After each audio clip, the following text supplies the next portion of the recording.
Hello friends, working capital management की video series में आप सबका स्वागत है। मैं हूं पराग कक्कैया, आपका फाइनेंस कोच।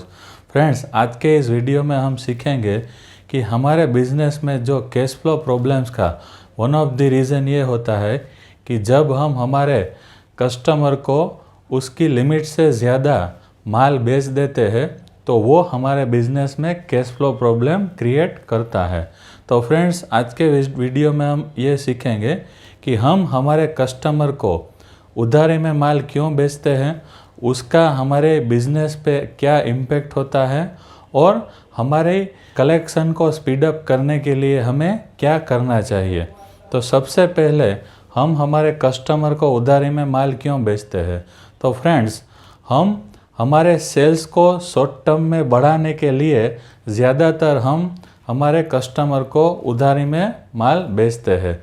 दूसरा, हम ये सोचते हैं कि अगर हमने हमारे कस्टमर को उधारी में माल नहीं बेचा तो हमारा कॉम्पिटिटर उसे माल बेच देगा तो हमारा धंधा नहीं चलेगा।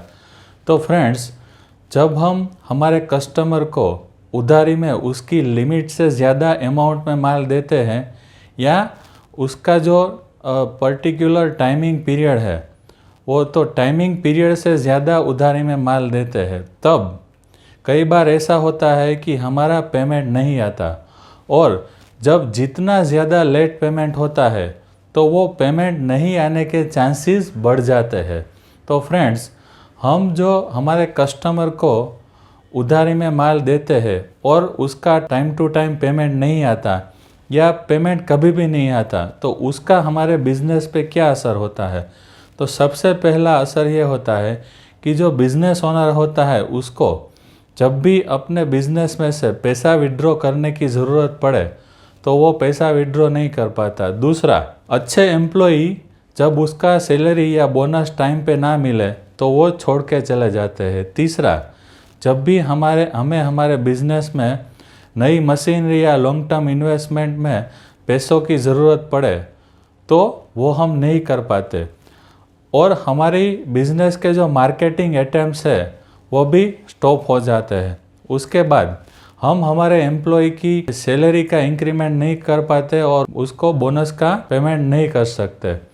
उसके बाद जब भी हमारे पास कोई बड़ा ऑर्डर मिले तो वो बड़े ऑर्डर का हम एग्जीक्यूशन नहीं कर पाते। उसके अलावा जब भी जो हमारा रॉ मटेरियल है वो मार्केट में कम दाम में अवेलेबल हो तो उसका ऑर्डर हम नहीं कर पाते। उसके अलावा जब भी हमारे बिजनेस में कोई भी अनसर्टेन एक्सपेंसेस आए तो उसका हम टाइमली प्लानिंग करके उसका पेमेंट नहीं कर पाते।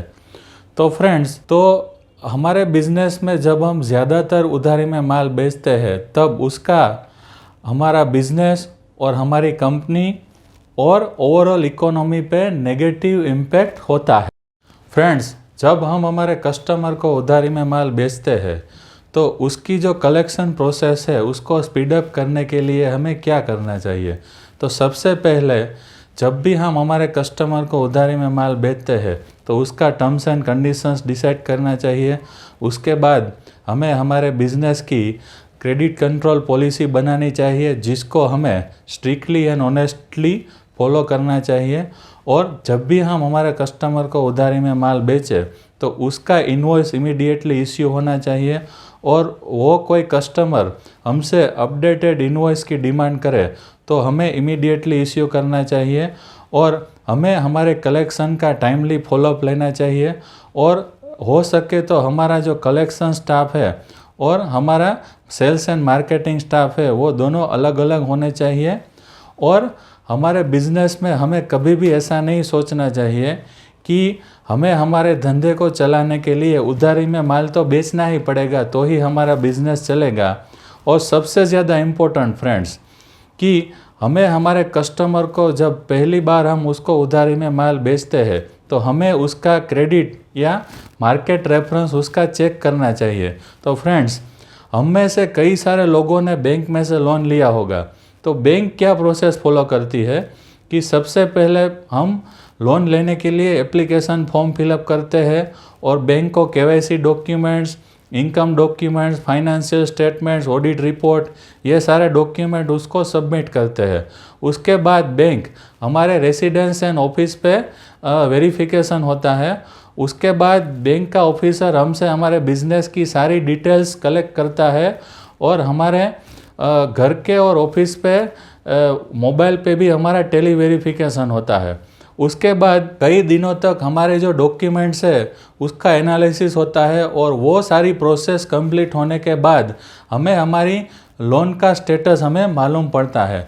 तो हम ये नहीं कहते कि हमें भी हमारे बिजनेस में हमारे कस्टमर को जब उधारी में माल देते हैं तो ये प्रोसेस हमें फॉलो करना चाहिए, लेकिन एटलीस्ट हमें उसका मार्केट रेफरेंस तो चेक करना चाहिए ताकि हम उसे फ्यूचर में उधारी में माल दे या नहीं दे वो हम डिसाइड कर सके। और जो भी हमारा एग्जिस्टिंग कस्टमर हो जिसको हम रेगुलर उधारी में माल देते हैं तो उसका भी हमें टाइम टू टाइम रिव्यू करना पड़ेगा ताकि हम उसके साथ ये डिसाइड कर सके कि उसके साथ हमें भविष्य में डीलिंग करना है या नहीं। तो फ्रेंड्स, आज के लिए इतना काफ़ी। नमस्कार।